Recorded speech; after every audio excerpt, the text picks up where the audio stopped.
We're going to now talk through loading a standard grease gun from a bucket of grease. The very first step is now to pull the plunger out of the grease gun, making sure that the locking pin holds in place. We can now unscrew the barrel of the grease gun. It's easier when the lever is opened.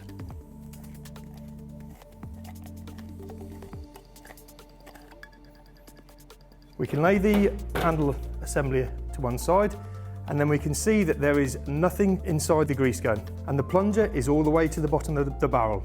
We'll now open the bucket of grease. So now you can see the contents of the grease. At this moment, the grease is now exposed, so we need to be very careful that we don't add any contaminants into the grease. We now need to transfer grease from the bucket into the grease gun.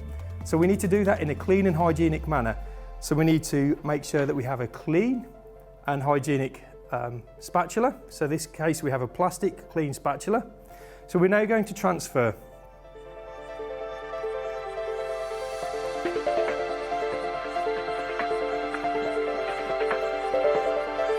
We need to try and avoid adding air into the grease mixture, so we need to be as careful and as smooth as we possibly can.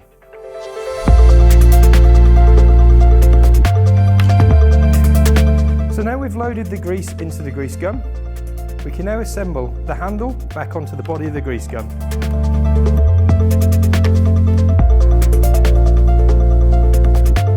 Again, making sure that the handle is open, you've got more leverage. So that's tight, so we can now close the handle. So we now need to depress the lever and push the handle all the way into the grease gun.